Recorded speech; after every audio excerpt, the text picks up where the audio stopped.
Redditors, I should apologize to my husband because yesterday I slapped my mill in front of him. For context, my husband is white and I am mixed. My mom is Puerto Rican and my dad is white. My mom has very dark skin and my dad is pretty fair. I'm pretty white passing, which for those who don't know means you can't really tell that I am Latina unless I tell you. A running family joke is that melanin skips a generation because my maternal grandpa is also very fair, but my maternal great-grandma is very brown. With that out of the way, I'll get into my situation. I have been with my husband for 7 years, married for 5. We have a 3-year-old little girl who is the light of my life. When she was born, she had a head full of dark brown curls, dark brown eyes, and a fairly olive complexion. She looks like me when I get tan. You can definitely tell she's part Latino. Despite knowing all this, my MIL has gotten it into her head that my daughter isn't my husband's. She's been telling anyone who will listen that I must have had an affair because there's no way her son's child could be that color. Yeah, how nice. My Mill has always been standoffish with me. She never made a big effort to get to know me and was always more polite than anything else. Mill has made some offhanded comments before about Latinos, but husband would brush them off because she's from another time. I wanted to write off her behavior as just her not being educated enough. I realize now that was my mistake because it gave her the okay to keep going. When husband and I heard from SIL that Emiel was saying this, we invited her over to talk about this. I was really hoping we'd be able to fix this. However, what happened was my Mael going on a rant for like 15 minutes. It consisted of her outing herself as a racist, saying she knew girls like me couldn't control themselves, that she knew from the start what would happen. The nerve I had to pass my daughter off as her also some very colorful slurs. Husband and I were frozen in shock because she hadn't even stepped into the house and was just screeching on our doorstep. What snapped me out of it was when she started to insult my mom, saying she probably did the same to my dad. I don't know what came over me next. I've never hit someone before, but I ended up smacking her so hard her glasses fell off. That's what got my husband to start talking, or rather yelling at his mother and me for acting this way, while Emiel started to wail. Yes, I shouldn't have hit her, I know. That's wrong. But hearing him imply I was in the wrong the same way Emiel was made me more angry. I told him he's just as much a racist as his mom if he was trying to make me out to be as bad as her. I got my keys from inside the house while he was trying to calm his mom down and left. I drove to a hotel and spent the night there. Now it's the afternoon, and I haven't left the hotel room since checking in. Husband and several other friends and family have been trying to reach me. I only replied to my SIL to tell her I'm safe at a hotel and asked her to not tell my husband what hotel I'm at. Guilt is starting to sink in, and I'm questioning everything. Like, did I allow my Mill to do this?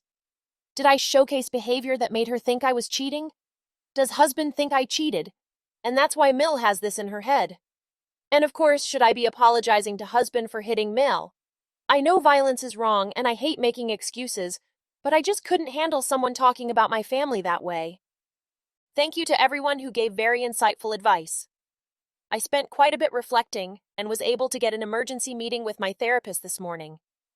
I only have my sister here as my parents moved back to Puerto Rico to be with my grandparents 5 years ago.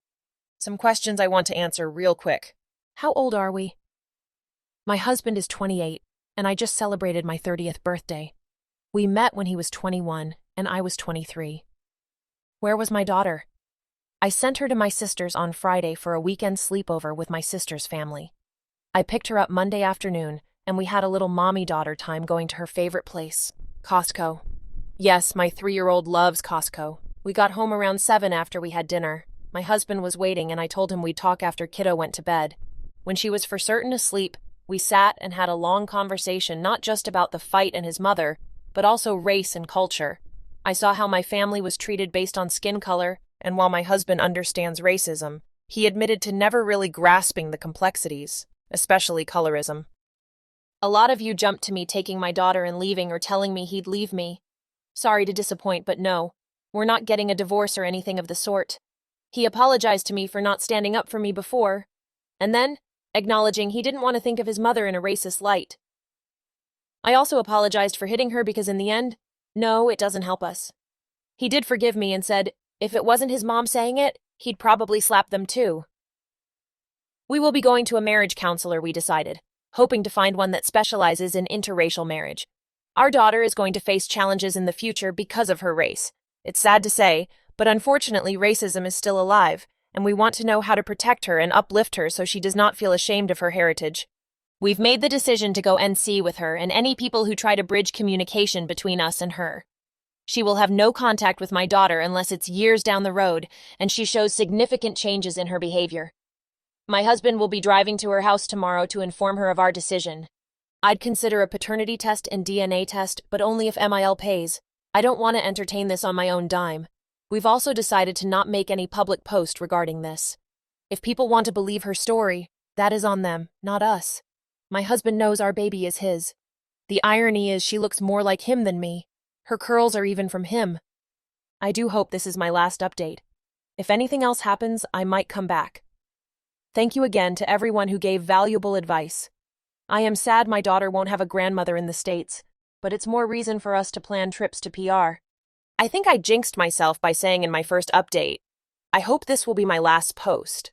Because unfortunately, for a lack of a better term, shit continues to hit the fan.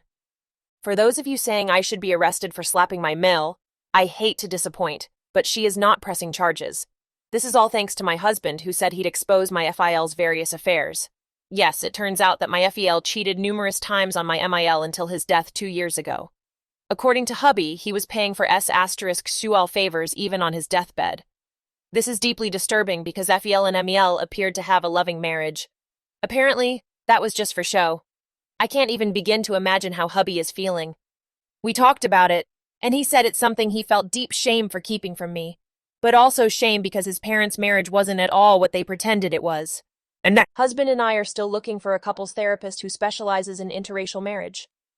Husband is also looking for a therapist of his own after the conversation with MIL opened his eyes to a lot of other traumas and issues he feels haven't been properly worked through. I'm so proud of him for taking these steps. Now on to how the conversation on Wednesday went, which is of course why I made this update to continue to vent. As I said in my first update, husband went over to MEL's house to inform her that her behavior is unacceptable and will be going NC for the foreseeable future. MIL didn't take this well. The irony is that she told husband that he couldn't keep her from her only grandchild. Funny because she spent the week claiming our daughter wasn't his. She threw some colorful insults at me, claiming he was never like this before he met me and that this was all my idea to hide my apparent affair. In response, husband said if she's so certain that I'm cheating and that our daughter isn't his, she can pay for a paternity test and a PI to find my affair partner. You know, AP that doesn't exist. Husband says Emil's face turned a comical shade of red, and he swears there was steam coming from her ears. This is when Emil said she'd press charges, and husband said he'd just tell everyone about FEL's serial cheating. Mil apparently burst into tears then, got down on her knees, wailing he couldn't leave her. Hubby just pushed her off and left. I had already blocked her number so she can't contact me, but she blew up husband's phone till he came home and he blocked her. Husband is going to be sending her an email reiterating what he said about NC, and until she proves she's gotten help, understands she was wrong, and apologizes, she won't be seeing any of us. Both of husband's sisters called us to get the scoop and agreed to set the record straight with anyone who tries to get a hold of us for MIL or tries to echo her conspiracy theories. Anyone who wants to back her up can crowdfund for a paternity test and PI.